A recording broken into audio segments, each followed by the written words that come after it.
What you find consistently is that many of the most unhappy and most miserable and most angry people in our media are childless adults. Let's just be honest about it.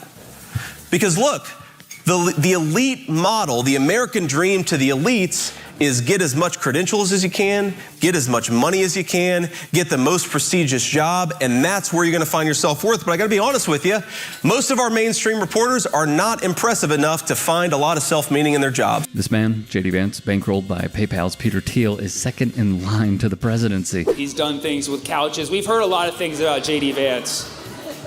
But my Democrat friends are scared of him. And I'm like, oh, that's why Trump picked him as VP. That's his assassination insurance.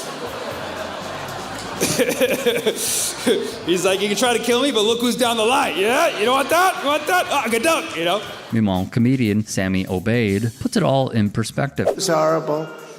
She was horrible. She had a very good friend named Willie Brown. I liked Willie Brown. He knows more about her than anybody's ever known. He could tell you every single thing about her. Could tell you stories that you're not going to want to hear. This tired line of attack was also roasted by the comedian. To be honest, I don't really like the way a lot of people have gone after Kamala Harris. I think a lot of it's been really low blow. People talking about her dating history, because she dated Willie Brown in San Francisco a very long time ago. She got a position at that time. And it's like, dude, that was a very long time ago. Like, if she had dated Joe Biden, that would be weird. Like, we could talk about that. But if we're going off of dating history, I don't think Trump's doing much better at all. In terms of lawsuits, at least. A fair point indeed. Kamala can't have my guns, she can't have my gasoline engine, and she sure as hell can't have my steaks and cheeseburgers. Others are accusing Harris with no evidence of building her career primarily on race and gender. Some on the right in the past rebooted Trump's birther claims against former President Barack Obama by falsely saying Harris, who was born in California to immigrant parents, is not a U.S. citizen. These attacks were rather tiresome, weren't they? And then people are debating her race, too. It's like, we're debating a presidential candidate's race? Like, we've never done... Oh, yeah, actually, oh, yeah, we did with the Obama. We did, yeah. Yeah, I remember that. Like, is he a Muslim? You know, or was he born in Kenya? Or like, I don't even think Hawaii's a state. Like that whole thing. So I realized, yeah, the only time we've ever debated a presidential candidate's race is with Kamala and Obama. And I can't put my finger on what they both have in common, but... So do we, Sammy. So do we. Wi-Fi radiation is does all kinds of bad things, including causing cancer. Wi-Fi radiation causes cancer? Yeah, from your cell phone. I mean, there's cell phone tumors. You know, I'm representing hundreds of people who have cell phone tumors behind the ear. It's always on the ear that you favor with your cell phone. Oh, and, you know, we have the science. So if anybody lets us in front of a jury, it will be over. And then there's this guy, Robert F. Kennedy Jr., a Trump ally. And then RFK Jr. is like, yeah, I hit a dead bear in the woods. You did what? Yeah, a dead bear cub. I had to stash it in Central Park. Like, what? Did somebody ask you that? No, I just figured it was time to confess. Dude, RFK Jr. is so weird. He did an interview where he randomly confessed to stashing a dead bear's body in Central Park. And so people clearly had questions. And his press person was like, you got to clear this up. He's like, no. What I meant is I work with roadkill all the time. I have a lot of in my freezer right now. Like, what? He's like, no, because I feed it to my birds. Like, just stop, man. Just stop. You ever watch videos of RFK Jr. at his house? He's just like surrounded by birds. Birds love him. They'll like just fall on his shoulder, be like, that's my next running mate. You know, it's like, birds love RFK Jr. I think because they sense the worms. But if you know, you know. But that guy's a can of worms. Okay, that one was good. What's happening on America's college campuses is horrific. Anti-Semitic mobs have taken over leading universities. They call for the annihilation of Israel. They attack Jewish students. They attack Jewish faculty. This is reminiscent of what happened in German universities in the 1930s. It's unconscionable. It has to be stopped. It has to be condemned, and condemned unequivocally. The only embarrassment is this man right here, not the students. Meanwhile, for years, you told these kids they had no future job. You told them they were useless, that they were addicted to social media, that they were going to end up being homeless. Well, now guess what? Living in tents in front of Harvard. That's what you get. You get what you wish for, okay? And this guy's like, well, they're just a bunch of woke kids using hate speech. I'm like, which one is it, all right? You can't be anti-woke and anti-free speech. That's like saying, I'm a morning person who hates breakfast. Like, no, that's your thing. Don't. He's like, well, they're anti-Semitic. I'm like, dude, these protests are mostly being organized by Arab and Jewish students. That's the most Semitic thing you've ever seen in your existence. Arabs are Semitic too. Did you know that? Didn't go to college? Got it. Okay. Have you ever seen a Passover Seder with keffiyehs? Nah, bro. This is pro-Semitism. And he's like, yeah, well, they're un-American and they're terrorists. I was like, do you know why they're protesting? They're calling for their campuses to divest from Israel. He's like, what's a divest? I'm like, that might be the problem. But you just asked me, what is a divest? To divest is a form of boycott. Last I checked, boycotting, the most American you could do. It's actually how this country was founded. Sammy rightfully spoke in favor of the protests at the time. Like, for instance, they want men playing in women's sports. I don't think I could ever say I'm thrilled about that, okay? I've seen it. I've seen people really hurt. In the Olympics, you had two boxers that transitioned to women, and in the women's boxing, they both won gold medals.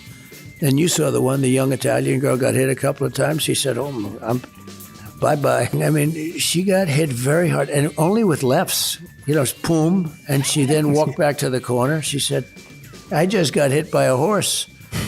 I can't take it. And then she walked back. You're right, about a little bit right, but she's fighting a man. But anyway, but the two guys, there were two of them, and they both won a gold medal. The nonsensical attacks on Imani Khalif were also quite draining, not only because the most powerful people in the world blatantly lied and put a target on her back, but also, in turn, they put a target on every trans person's back. It is the most bad faith political hit job we have seen in some time, or at least until Trump takes over again. It reignited this whole debate about who can participate in women's sports, and it's always dudes who have the strongest opinion on this. When did you even start watching women's sports in the first place? Let alone caring. Here's my hot take. I think women can decide which league they want to be in. So if you ask me, which nobody did, why not let women choose democratically if they want to be in a certain league? Maybe we'll end up having a girls' league where it's La Femme de la Femmes, or, you know, and it's just like, for boxing, it's just like cat fight, like rare, and they fight it out, and the winner gets to fight J.K. Rowling.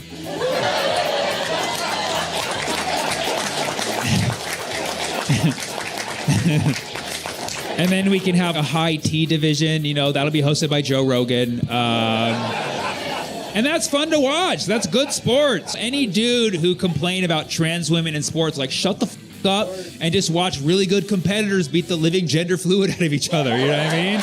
Let's see it.